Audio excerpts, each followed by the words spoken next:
This video is for class 9 physics and the topic is gravitation.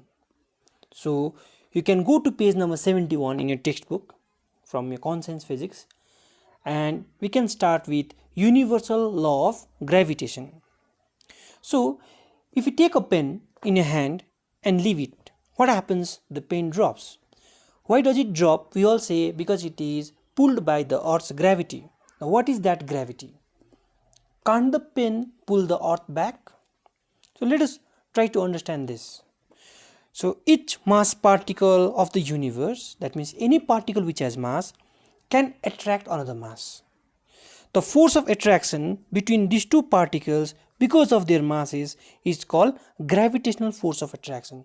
So here they are trying to tell us that any object which has mass will have a tendency, will have a power to pull another mass, and this force, this pulling power is known as gravitational force of attraction of that mass. For the magnitude of this force, that means how much the force should be, Sir Isaac Newton gave a law known as Newton's second law of gravitation. So Newton's second law of gravitation helps us to find out how much will be the force of gravity exerted by a mass on another mass. So according to Newton, the force of attraction acting between two particles is directly proportional to the product of the masses. That means there should be two masses present, and number two, inversely proportional to the square of the distance between them. So if you are dropping a pen, the force of attraction between pen and the earth should be directly proportional to the mass of the earth multiplied by the mass of the pen, and it should also be inversely proportional to the square of the distance between the pen and the earth. So this force acts along the line joining two particles here, the line joining two particles. Here you can see there are two masses, m1 and m2, right? So, and they are separated by a distance r, right? This distance is measured from the center of the mass m1 to the center of the mass m2, or from the center of the mass m2 to the center of the mass m1. So let that be r, and F12 means force on the mass m1, force on the mass m1 by the mass m2, and force 21 means force on the mass 2, that is m2, by the mass m1. So I hope you understood this.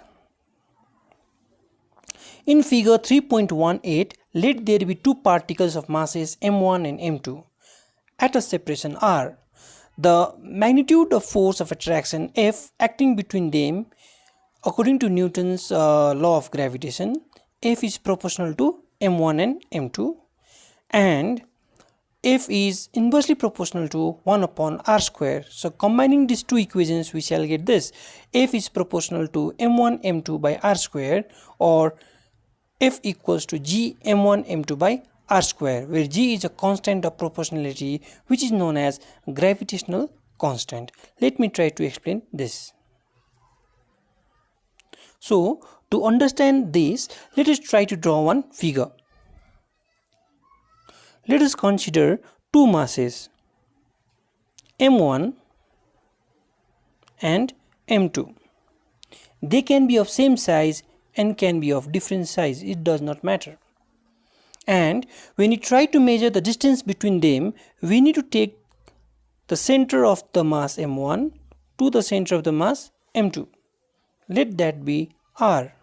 So according to Newton, if the force between them is proportional to the product of the masses, right? This force is either the force exerted by m1 on m2 or the force exerted by m2 on m1, right? It is one of the force, and he said this F is inversely proportional to the square of the distance between them, right? This force is inversely proportional to the square of the distance between them. So when we combine these two equations here, we shall get F is proportional to m1 m2 upon r square. I hope you understood till here. Now I want an equal to sign instead of a proportionality sign.